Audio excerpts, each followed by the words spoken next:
Spoštovane gledalke, cenjeni gledalci, lepo pozdravljeni v oddaji iz našega studia. Danes bo govora o evropskih volitvah, o Evropi, zato v svoji družbi pozdravljam Dejana Bogdana iz informacijske točke Europe Direct Pomurje. Malce bova podebatirala o aktivnostih, ki potekajo v tem in v naslednjem obdobju. Dejan, pozdravljen. Dober dan. Povejva za začetek, preden prideva na te aktivnosti točke Europe Direct Pomurje, verjetno najbolj pereča tema Brexit. Bo do Brexita prišlo, ne bo prišlo, tvoje mnenje? Ja, v bistvu mislim, da sem že počasi ostajam brez besed, kar se tiče Brexita.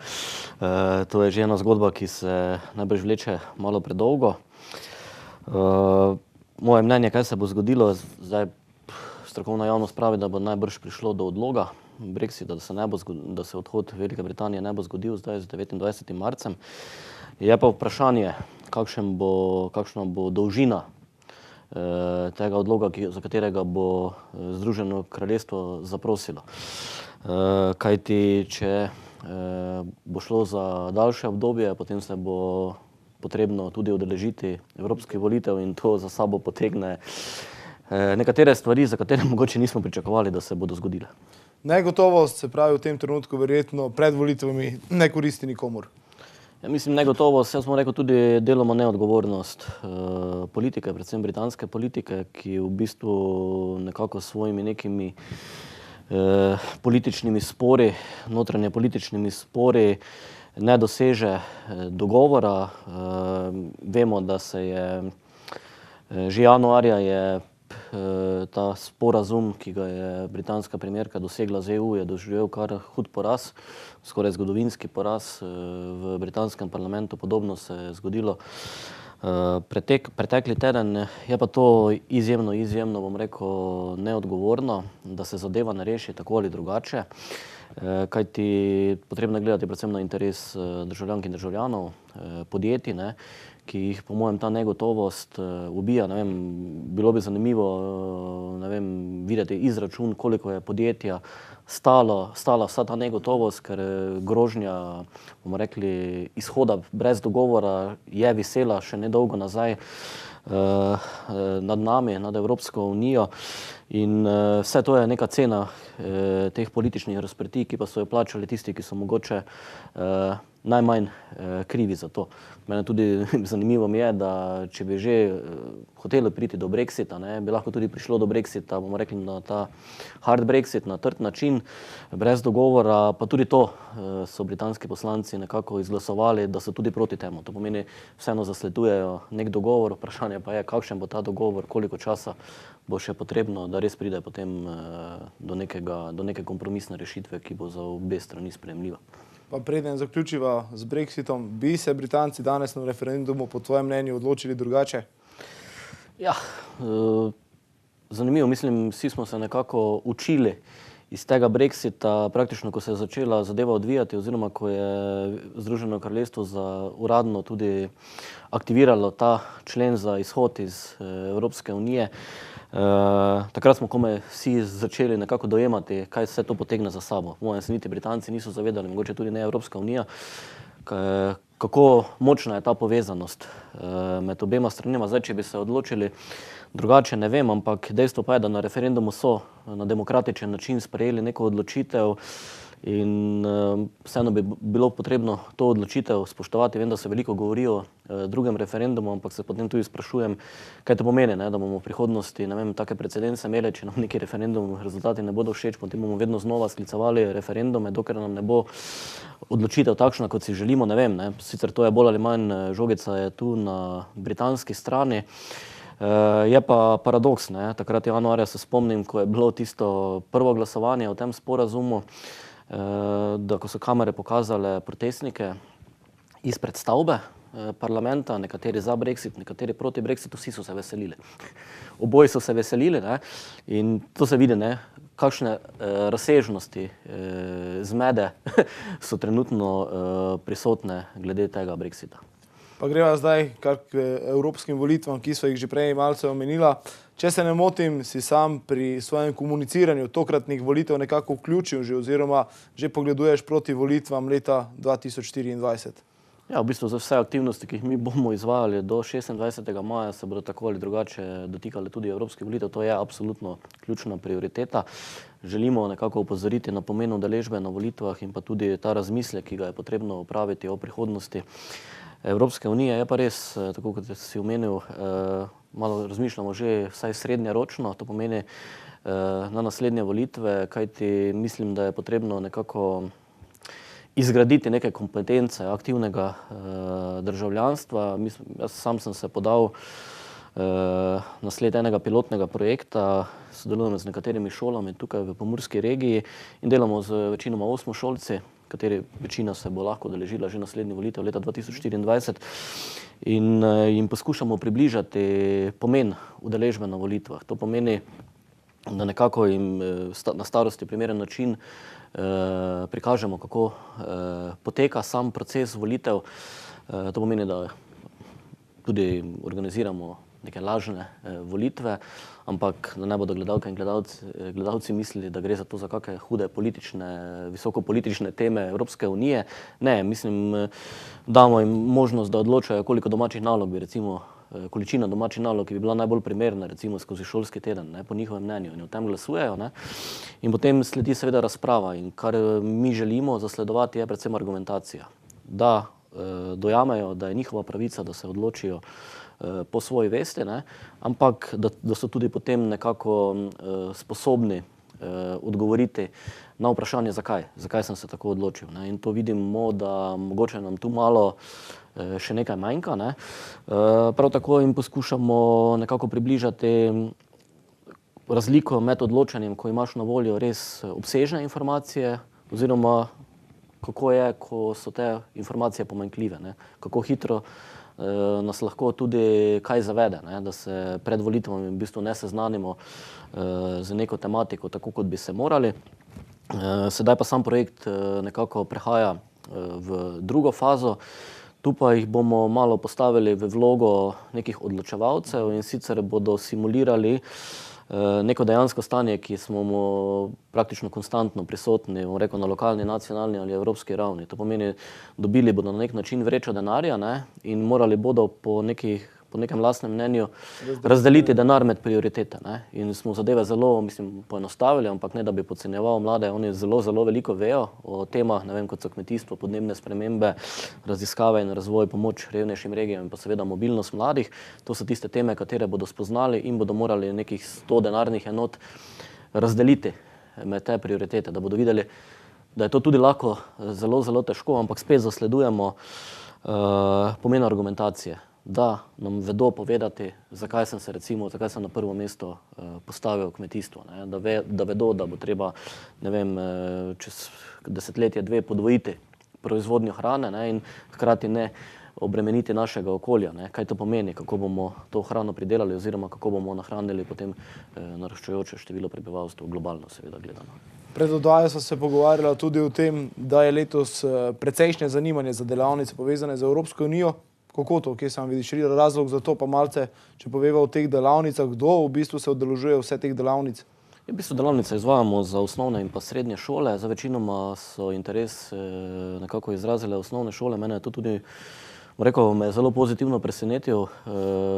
Praktično ne mine teden, ko ne bi dobil poziva kakšna izmed pomurskih osnovnih šol za delavnice. Tisti neki kazalnik oziroma neki cilj, ki sem si ga zastavil lani jeseni, smo prebili praktično že v začetku februarja, tako da bomo očitno izvedli res eno veliko količino teh delavnic. Ravno danes sem tudi eno izvedel, potem me čaka že naslednji teden druga in tako naprej vse do prvomajskih počitnic.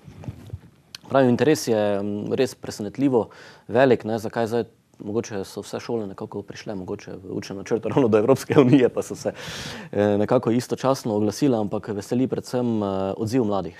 Kajti mi, kot sem že prej omenil, nikakor ne želimo pri teh delavnicah podcenjevati mlade in, ne vem, dobesedno po domače rečeno tam našopati z neko vsebino, ne, to je to, ne, ampak se pogovarjamo. pomemben, meni je zelo, zelo osebno pomemben njihov pogled na Evropsko unijo. Ne. Pa so mladi odprti, se pogovarjajo? Seveda, da se pogovarjajo, če ustvariš sproščeno vzdušje pri delavnicah, so izjemno, bom rekel, motivirani in pa tudi včasih, bom rekel, tudi meni razširijo obzorja, kako tako dobim kak odgovor, ne, polkritičen, da se res tudi zamislim, ne, oziroma se tudi potolažim, kajti to pomeni, da imamo vseeno neko prihodnost, oziroma da mladi o tej prihodnosti nekako razmišljajo oziroma se za to prihodnost zanimajo. In veliko mladih, zdaj, če gledamo, smo marca, praktično tam okrog 300-400 mladih je že prisostvovalo tem delavnicam, so spoznali Evropsko unijo in tudi nekako izhodiščno vprašanje je, te delavnice je, kje se vidim za 10 let, kaj pričakujem za 10 let, kakšno življenje si želim in potem to povezujemo z Evropsko unijo. Zelo enostavna zadeva v bistvu. Pa kakšni so odgovori, lahko kaj o tem poveva? Kje se vidijo mladi? Zdaj, recimo, bil sem, ravno prejšnji teden sem prvič dejansko, odkar se ukvarjam s komuniciranjem vsebin, sem bil v osnovni šoli Kobilje, malo manjša šola, ampak bom rekel, velika po srcu. In ko sem jih vprašal, ne, mladi so zanimivi, ne. Eden mi je rekel, da bi imel rad dobre avte, ne samo enega, ampak več avtov, ne. Drugi tudi so kakšni šaljivi odgovori, da bi imeli radi dosti punc, ne. Nekateri razmišljajo o družinah, tretji pač o neki poklicni poti, ki se že predstavljajo vsi, da bodo že ne vem kakšni raziskovalci oziroma ne vem kakšni menedžerji, ne. Važno pa je, da imajo cilje, ne. In meni pa je pomembno, čisto pri vsaki stvari lahko nekako zadevo povežemo z Evropsko unijo. Kajti, če bodo danes, ne vem, pri starosti 12 do 14, 15 let vedeli, da Evropska unija ponuja nek okvir priložnosti, pa mogoče ne rabijo to podrobno poznati, kakšne so vse te priložnosti, podrobnosti, ampak samo, da se zavedajo, da so, ko pridejo do neke življenjske situacije, čez nekaj let, da bodo vedeli, da pa lahko vseeno mogoče ta okvir začnejo izkoriščati za neke svoje osebne interese. Ta petek bo v Gradcu potekal še zadnji transnacionalni dialog mladih iz Slovenije, Avstrije in Hrvaške. Kako si sam zadovoljen s sodelovanjem pri tem projektu? V bistvu je pilotni projekt, prvič smo se nekaj takšnega lotili. Ogromno akterjev je vpletenih v samo izvedbo, nekako Evropska komisija iz Bruslja bdi nad tem. Potem smo 3 informacijske točke, poleg naše, Europe Direct Pomurje, še Europe Direct Čakovec in pa Europe Direct Steiermark in seveda šole, ki so nekako zagotovile dijake za vse 3 transnacionalne dialoge. To pomeni, da je ogromno neke koordinacije. Imamo že kar, mislim, se kar spotimo, ko jo iščemo primerne datume za izvedbo, ne? Kajti vsa ta koordinacija res zahteva veliko mero potrpežljivosti. Samo rekel tako, ne? Mi smo lani bili tisti prvi, ki smo sploh na evropski ravni ta transnacionalni dialog izvedli maja v Ljutomeru. Smo se marsikaj naučili, sedaj pa je na vrsti nekako nadgradnja, ne? Novembra je zadeva potekala na Hrvaškem, so spet, ker princip je, da isti udeleženci sodelujejo na vseh 3 dogodkih in nekako nadgrajujejo svoje znanje. Na Hrvaškem so spet zvedeli nekaj novega, sedaj v petek v Gradcu pa jih čaka potem neki zaključek oziroma bodo poskušali se z nekimi konkretnimi vprašanji o prihodnosti Evropske unije tudi seznaniti kakšne odgovore, pa ponujajo različne politične opcije, ki bodo se potegovale za glasove volivk in volivcev. Zadeva je vsekakor zanimiva, več najbrž neki izsledki oziroma evalvacija bo sledila po koncu. Zagotovo bi se bilo možno zadeve tudi lotiti drugače oziroma kaj izboljšati, ampak dobro, bomo pač mogoče v prihodnosti vse skupaj optimizirali in to, kar zdaj mogoče ni bilo tako, kot bi si mogoče jaz tudi osebno želel, na nek način izboljšali. Povej pa, kakšni pa so dejansko odzivi teh mladih, ki se udeležijo teh transnacionalnih dogodkov, spletejo tudi kakšne prijateljske vezi, kaj sam opažaš? V bistvu meni je zelo pomembno, da primerjajo neko razmišljanje o neki transnacionalni temi, ne, z sovrstniki iz različnih držav. To je zelo pomembno, da se sploh začnejo zavedati, da gre za evropski kontekst.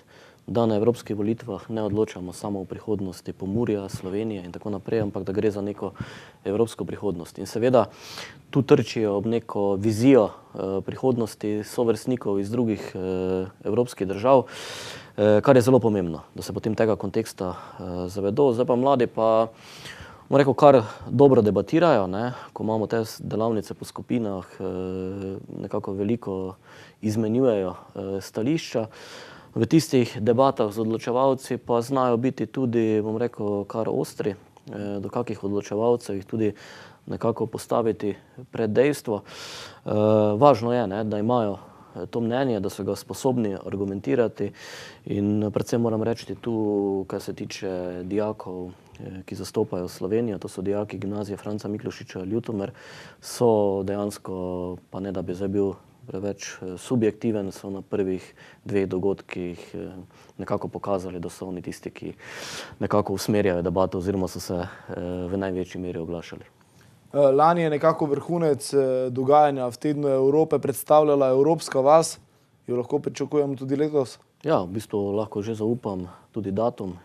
To bo tokrat petek 10. maja, torej v Tednu Evrope na Trgu kulture. In v še nekako, bom rekel, širšem obsegu, kot se je to zgodilo lansko leto, kajti imamo prijavljenih 30 šol, 28 osnovnih pa 2 srednji šoli, kar pomeni, da bo vrvež še večji. Vesel sem, da se je lansko leto prireditev po krajšem premoru vrnila v Mursko Soboto in da smo jo uspeli tudi nekako zadržati v letošnjem letu. Seveda zadeva zahteva ogromno napora in brez res izjemnega partnerja, to je Osnovna šola 2 Murska Sobota, zadeva nikakor ne bi bila izvedljiva, kajti njihove izkušnje, tudi, bom rekel, njihovi stiki z osnovnimi šolami so tu neprecenljivi, nam ogromno pomagajo.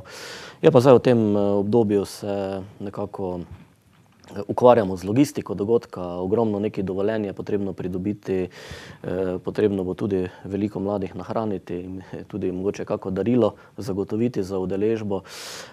Tako da to je zdaj, to se ukvarjamo ponavadi 2-3 meseca pred dogodkom, je zadeva kar intenzivna.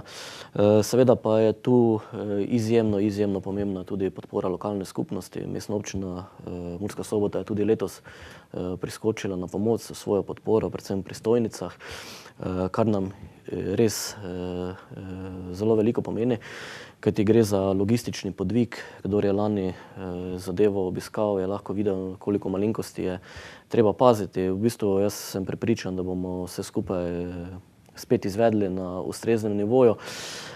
Edino, na kar ne moremo vplivati, je vreme, 10. maj, tako da nekako držimo pesti, da nam bo tudi letos naklonjeno in da ne bo potrebno se umikati pred kakimi padavinami ali čemu podobnemu. Evropska vas pa seveda ne bo edina takšna prireditev oziroma dogodek. Potekal bo tudi Filmski teden Evrope. Lani je potekal v Lendavi, če se ne motim, naj bi bil letos v Murski Soboti. Ja, malo smo se odločili, da bomo rotirali zadevo po regiji. Lani je zadeva bila izvedena v Lendavi. Vračamo se v letošnjem letu v Mursko Soboto.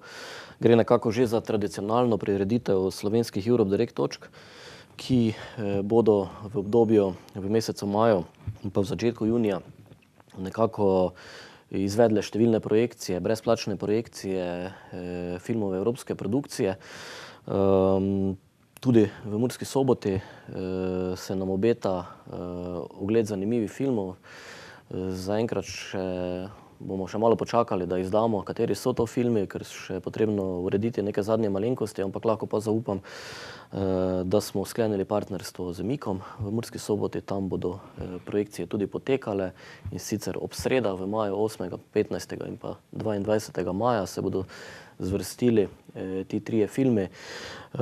Poskušali pa bomo, kot v preteklih letih, nekako zadovoljiti različne okuse. Vemo, da je ta evropska produkcija zelo kvalitetna, ampak žal pogosto tudi spregledana in zato je pomembno, da v okviru tega Filmskega tedna Evrope nekako opozorimo, da podpora, ki jo Evropska unija namenja evropski filmski produkciji skozi program Ustvarjalna Evropa oziroma podprogram Medija, da se izplača in da evropski ustvarjalci so sposobni mogoče gledalcem ponuditi nekaj drugačnega oziroma nekaj, kar ni neka mainstream produkcija, katere smo bolj ali manj vajeni v zadnjih desetletjih. Tako da vsi že zdaj vljudno vabljeni v Mik, tam v začetku aprila pa potem tudi izdamo, katere filme si bo mogoče ogledati. Omenil si sodelovanje točk Europe Direct. Povej mi morda to, kakšno je to sodelovanje, na kakšni ravni sodelujete? V bistvu smo nekako dogovorjeni, da vsako leto ena izmed točk prevzame koordinacijo samega finskega tedna. Tokrat smo nekako prišli na vrsto mi, oziroma mi smo najkrajšo slamico potegnili v tem primeru, ampak nič za to. Smo se kot ekipa oziroma sodelavec, ki je bolj ali manj skoraj finski guru, se je tega lotil zelo natančno in nekako povezuje dejansko vse Europe Direct točke, prisluhne njihovim željam. Sedaj so si vsi bolj ali manj že izbrali filme, izbrali lokacije, kjer se bo to predvajalo, sedaj pa sledijo dogovori z distributerji, kajti potrebno je seveda plačati najem teh filmov in seveda skoordinirati, kajti velikokrat se nam zgodi, da imamo točke želje po istih filmih in če ni zadosti, bom rekel, kopij oziroma prihaja do istih formatov filmov, želja po istih formatih, potem še moramo to skoordinirati, ampak zadeva je zelo, bom rekel, zabavna in seveda potem tudi nagrajena z dobrim obiskom. Tako kot so že večkrat omenila, absolutna prioriteta so seveda prihajajoče evropske volitve. Sam razmišljaš tudi o tem, da bi slovenske kandidate za evropske poslance soočil v studiu? Ja, v bistvu dejansko zelo aktivno razmišljamo o tem, oziroma praktično lahko rečem, da sem se že odločil, da bomo to tudi storili.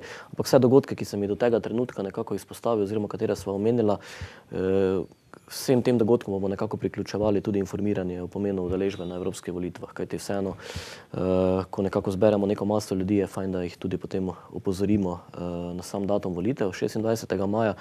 Kar se pa tiče tega soočenja, veliko pač naporov vlagamo v informiranje o samem pomenu udeležbe na volitvah, datumu volitev in vseh teh nekih procesih, tudi procesu izbire vodilnega kandidata, kajti to bo tudi zdaj aktualno, kdo bo se znotraj posameznih evropskih političnih skupin lansiral kot neki bodoči kandidat za predsednika Evropske komisije. Vemo, da Manfred Weber, Franz Timmermans sta že začela tu svoje kampanje in nekako sta odkrito napadla ta položaj predsednika Evropske komisije.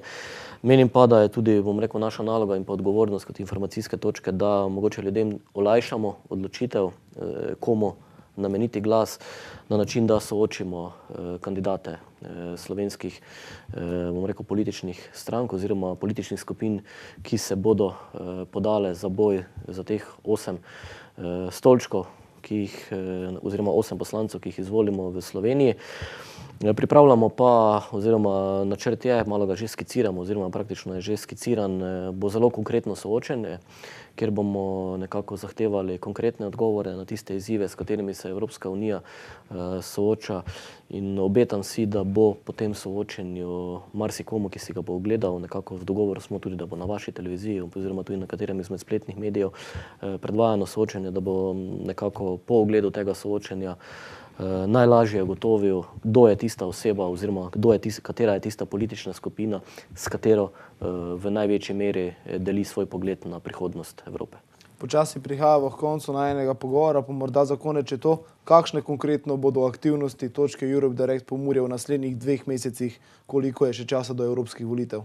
Ja, v bistvu, tako kot sva omenila, zaključuje se ta serija transnacionalnih dialogov že sedaj, ta petek.